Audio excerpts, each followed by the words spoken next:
अचो त गॾिजूं सिंधी दिलेरनि सां दिलेर सिंधी चैनल ते तवजह प्यार ऐं मोहबत सां इन कार्य खे अॻिते वधाए रहिया आहियो। उन जे लाइ सभिनी खे संत सतराम धाम राडकी साहिब सिंह जे तरफ़ां आशीर्वाद ऐं धन्यवाद।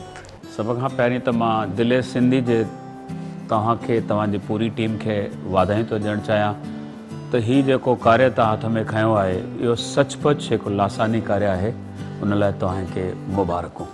हीउ जेको तो शुरू कयो आहे कमु इंटरव्यूज़ वठणु, उन्हनि जी पर्सनैलिटी ॼाणणु, व्यक्तित्व खे सुञाणणु, शख़्सियत उन्हनि खे सुञाणणु, त पोइ इहो मैसेज पहुचंदो सभिनी वटि ऐं पोइ हू अञा उन में शौक़ु पैदा करे अञा वधीक ॼाणणु चाहींदा। हिकिड़ो चैनल अहिड़ो आहे जेको ही पॉज़िटिव स्टोरीज़ पियो ॿुधाए, छाकाणि जेसिताईं ताईं ॿुधाईंदा कोन त इहे सभु दॿिजी वेंदियूं स्टोरीज़, ऐं जे हिस्ट्री दॿिजी थी वञे त देन देयर नथिंग लेफ्ट। मां बेहद शुक्रगुज़ार आहियां हीना जी तव्हांजी ऐं तव्हांजी दिलेर सिंधी चैनल जी कि तव्हां अहिड़ी डॉक्यूमेंट्री ठाहे रहा आहियो ऐं असांखे मौक़ो मिले कि असां सभु सिंधी अचीवर्स जे एॾो मक़ाम हासिल कयो आहे उन्हनि जे बारे में असां ॼाणे सघूं। ॾाढो सुठो प्रयास आहे।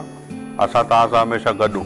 दिलेर सिंधी हिकिड़ी ॾाढी सुठी कोशिशि करे रहिया आहिनि सभिनीनि सिंधियुनि खे जोड़ण जे लाइ ऐं सिंधियत जे वाधारे जे लाइ।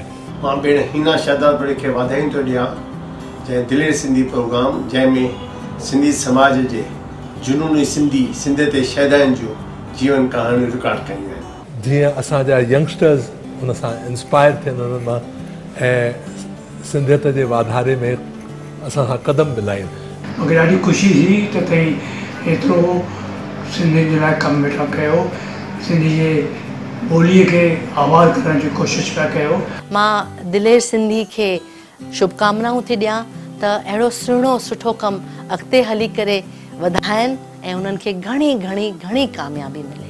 सिंधियत जे वाधारे लाइ ज़रूरु ॾिसजो दिलेर सिंधी ऐं हिन चैनल खे लाइक कयो, सब्सक्राइब कयो ऐं शेयर कयो।